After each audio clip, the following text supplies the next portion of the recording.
அஸ்ஸலாமு அலைக்கும் வரஹமத்துல்லாஹி வபரகாத்துஹு. அர்-ரஹீக் அல்-மக்தூம் பகுதி 32.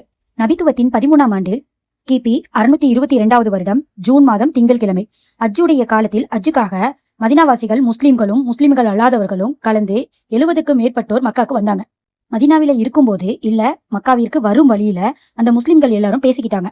நபி ஸல்லல்லாஹு அலைஹி வஸல்லம் அவர்களை எவ்வளவு நாள் தான் மக்காவின் மலைப்பகுதிகளில சுற்றி திரிந்து கொண்டே இருக்க சொல்ல முடியும்? மக்களால விரட்டி அடிக்கப்பட்டு மக்களை அஞ்சிய நிலையிலே வாழ்ந்துகிட்டு வர முடியும்?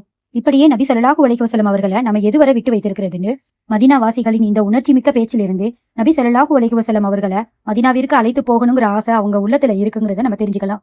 இவர்கள் எல்லாரும் மக்காவை வந்து சேர்ந்தாங்க. பிறகு அங்கிருந்து முஸ்லிம்களுக்கும் நபி ஸல்லல்லாஹு அலைஹி வஸல்லம் அவர்களுக்கும் இடையில் ரகசியமான முறையில் சந்திப்புகள் பல நடந்துச்சு. கடைசியாக அஜ்ஜு கடமைகளை முடித்து மினாவில் முதல் ஜம்ராவுக்கு அருகில் உள்ள அகபாவில் பிறை 12ஆம் நாள் நள்ளிரவில சந்திப்போம் என்று நபி ஸல்லல்லாஹு அலைஹி வஸல்லம் அவர்களும் முஸ்லிம்களும் முடிவெடுத்தாங்க. சிலை வழிபாட்டிற்கும் இஸ்லாத்திற்கும் நடந்த சந்திப்பை பத்தி அன்சாரிகளின் தலைவர்களில் ஒருவரான காஃப் இப்னு மாலிக் ரலி விவரிப்பதை நம்ம பார்ப்போம்.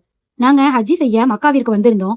ஹஜ்ஜு முடிந்த 2வது தினத்துல அகபாவில் சந்திக்கலான்னு நபி ஸல்லல்லாஹு அலைஹி வஸல்லம் அவர்களிடம் பேசி முடிவெடுத்தோம். அதன்படி நபி அவர்களை சந்திக்க நாங்களும் தயாரானோம். அப்போது எங்களுடன் எங்களின் தலைவர்களின் சிறப்புமிக்க ஒருவரான அபு ஜாஃபிர் எனப்படும் அப்துல்லாவையும் எங்க கூட அழைச்சிட்டு போனோம். எங்க கூட வந்தவர்களுக்கு இஸ்லாத்தை பத்தி நாங்க எந்த ஒரு விஷயத்தையும் அவங்களுக்கு எடுத்து சொல்லவே இல்லை. அப்போதான் அபுஜாபிற்கு நாங்க இஸ்லாத்தை பத்தி விளக்கம் கொடுத்தோம். அபுஜாபிரே, நீங்கள் எங்களின் தலைவர்களின் ஒருத்தர், எங்களின் மிகவும் மதிப்பு மிக்கவர்களில் ஒருத்தவர் நீங்க தான். நீங்க நாளை நரக நெருப்பில் வேதனை செய்யப்படுவதை நாங்க விரும்பல. அதனால நாங்க உங்களை இஸ்லாத்துக்கு வரவேற்கிறோம்னு அவங்களுக்கு அழைப்பு கொடுத்தாங்க. நாங்க நபி ஸல்லல்லாஹு அலைஹி வஸல்லம் அவர்களை அகபாவில் சந்திக்க இருக்கிறோம் என்பதையும் கூறினோம். அவர்கள் எங்களின் அழைப்பை ஏற்று இஸ்லாமை தழுவி எங்களுடன் அகபா ஒப்பந்தத்திலும் கலந்து கொண்டாரு. பிறகு நியமிக்கப்பட்ட 12 தலைவர்களில் இவரும் ஒருத்தர் ஆனாரு.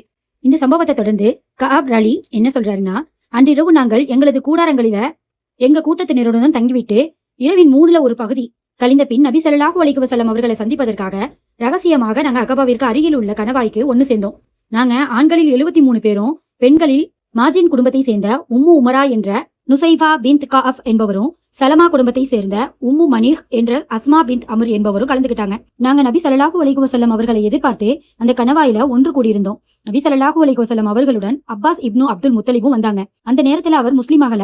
இருந்தாலும் தனது அண்ணன் மகனுடைய செயல்பாடு மற்றும் நடைமுறைகளை சரிவர தெரிந்து கொள்வதற்காகவும் அவருக்காக அன்சார்களிடம் உறுதிமொழி வாங்குவதற்காகவும் அங்கு வந்திருந்தாரு. அவர் தான் அங்க ஒன்று கூடியிருந்தவங்கள்ல முதலாவதா பேச ஆரம்பிச்சாரு. அனைவரும் சபையில் ஒன்று கூடிய பின் மார்க்க ரீதியான மற்றும் நபி ஸல்லல்லாஹு அலைஹி வஸல்லம் அவர்களை பாதுகாப்பது தொடர்பான ஒப்பந்தங்களை உறுதிப்படுத்துவதற்காக பேச்சுவார்த்தைகளை தொடங்கினாங்க. முதல்ல நபி ஸல்லல்லாஹு அலைஹி வஸல்லம் அவர்களது தந்தையின் சகோதரர் அப்பாஸ் இப்னு அப்துல் முத்தலிப் பேசினாங்க.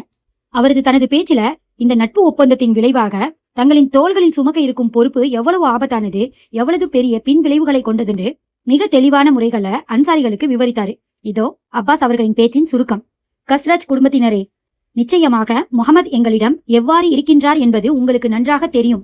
எங்கள் கூட்டத்தில் எங்களது சிர்க் இணை வைக்கும் கொள்கையின் மீது இருப்பவர்களிடமிருந்து நாம் அவரை இதுநாள் வரை பாதுகாத்து வந்திருக்கிறோம். அவர் எங்களது கூட்டத்தில் கண்ணியமாக, அதே நேரத்தில் அவரது ஊரில் பாதுகாப்புடனும் தான் இருக்கின்றார். எனினும் அவர் உங்களுடன் இணைந்து விடவும் உங்களுடன் ஒன்றிவிடவும் விரும்புகின்றார். நீங்கள் அவருக்கு தரும் வாக்கை காப்பாற்றி எதிரிகளிடமிருந்து அவரை பாதுகாப்பவர்களாக இருந்தால் அவரை அழைத்து செல்லலாம். இல்லை, நீங்கள் அவரை எதிரிகளிடம் ஒப்படைத்து விடுவீர்கள். இங்கிருந்து அழைத்து சென்றவுடன் கைவிட்டு விடுவீர்கள் என்றிருப்பின் இப்போதே அவரை விட்டுவிடுங்கள். ஏனெனில் அவர் தனது கூட்டத்தினருடன் தனது ஊரில் கண்ணியத்துடனும் பாதுகாப்புடனும் தான் இருக்கின்றார். அப்பாசுடைய இந்த உரையாடலுக்கு பின் கஅப், நீங்க சொன்னதை நாங்க ஏத்துக்கிறோம். அல்லாஹுவின் தூதரே, நீங்கள் பேசுங்கள். உங்களுக்கும் உங்களது இறைவனுக்கும் நீங்கள் விரும்பியதெல்லாம் எங்களிடமிருந்து எடுத்துக்கொள்ளுங்கள் என்று சொன்னாரு. அன்சாரிகளின் உறுதியையும் வீரத்தையும் இந்த மகத்தான பொறுப்பையும் அதன் விபரீதமான பின்விளைவுகளையும் தாங்கிக் கொள்வதில் அவர்களிடம் இருந்த உறுதியையும் மன தூய்மையையும் இந்த பதில்களிலிருந்து நம்ம தெரிஞ்சுக்கலாம். கஅப் கூறிய பிறகு நபி ஸல்லல்லாஹு அலைஹி வஸல்லம் அவர்களின் உரையும் அதற்கு பின் உறுதிமொழி வாங்குவதும் நடைபெற்றுச்சு. ஜாஃபிர் அலி இதை பத்தி மிக விரிவாக அறிவிக்கிறாங்க.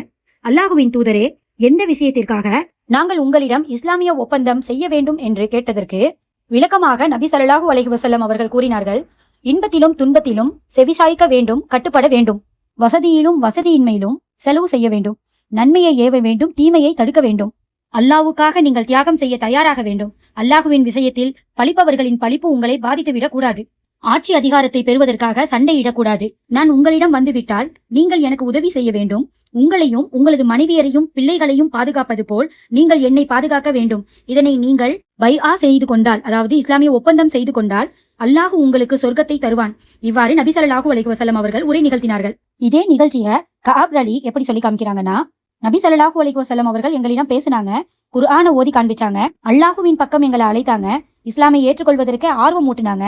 பிறகு நீங்கள் உங்களது மனைவிகளையும் பிள்ளைகளையும் பாதுகாப்பது போல என்னையும் பாதுகாக்கணும்னு உறுதிமொழி கேட்டாங்கன்னு சொல்லி முடிச்சாரு. அப்போது பராஆர் அலி அவர்கள் நபி ஸல்லல்லாஹு அலைஹி வஸல்லம் அவர்கள் கையை பிடிச்சு, சத்திய மார்க்கத்தை கொண்டு உங்களை நபியாக அனுப்பிய அல்லாஹுவின் மீது ஆணையாக எங்களை நாங்க பாதுகாப்பது போல உங்களையும் நிச்சயமாக நாங்க பாதுகாப்போம். அல்லாஹுவின் தூதரே, எங்களிடம் வாக்குறுதியையும் ஒப்பந்தத்தையும் பெற்றுக்கொள்ளுங்க. அல்லாஹுவின் மீது ஆணையாக நாங்கள் போரின் மைந்தர்கள், கவச ஆடை அணிந்தவர்கள், பரம்பரையாக போர் செய்து பழக்கப்பட்டவர்கள் என்று வீர முழக்கமிட்டார்கள். இவ்வாறு பராஆர் அலி அவர்கள் நபி ஸல்லல்லாஹு அலைஹி வஸல்லம் அவர்களிடம் பேசிக் கொண்டிருக்கும் போதே அபுல் ஹைசம் அலி அவர்களை குறுக்கிட்டு, அல்லாஹுவின் தூதரே, எங்களுக்கும் யூதர்களுக்கும் இடையில் சில உடன்படிக்கை உறவுகள் இருக்கு.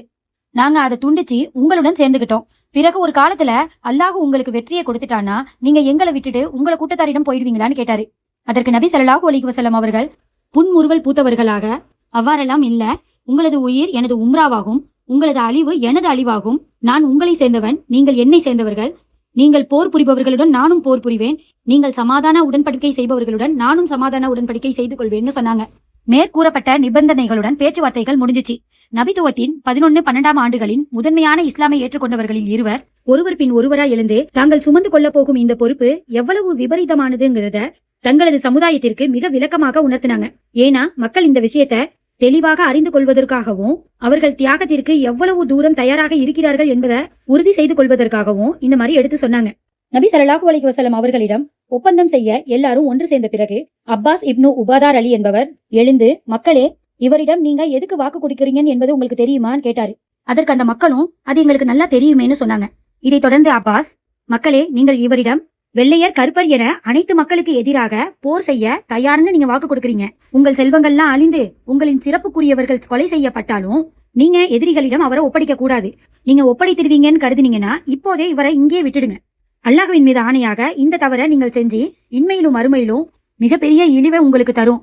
உங்களது செல்வங்கள் அழிந்தாலும் கூட, உங்களது சிறப்புக்குரியவர்கள் கொலை செய்யப்பட்டாலும் கூட, எந்த நிபந்தனைகளுடன் நீங்கள் இவரை அழைத்து செல்ல விரும்புகிறீர்களோ அந்த நிபந்தனைகளை முழுமையாக நிறைவேற்றுவீங்கன்னு உறுதி உங்களுக்கு இருந்துச்சுன்னா இவரை நீங்க அழைச்சிட்டு போலாம்.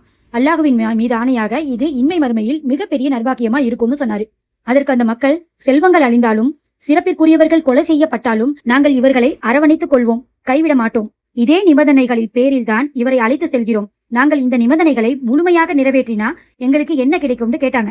அதற்கு நபி ஸல்லல்லாஹு அலைஹி வஸல்லம் அவர்கள் சொர்க்கம் கிடைக்கும்னு சொன்னாங்க. உடனே அந்த மக்கள், உங்களது கையை நீட்டுங்கள்னு சொன்னாங்க. நபி ஸல்லல்லாஹு அலைஹி வஸல்லம் அவர்களும் கையை நீட்டியவுடன் அனைவரும் இஸ்லாமிய ஒப்பந்தம் செய்து கொடுத்தார்கள்.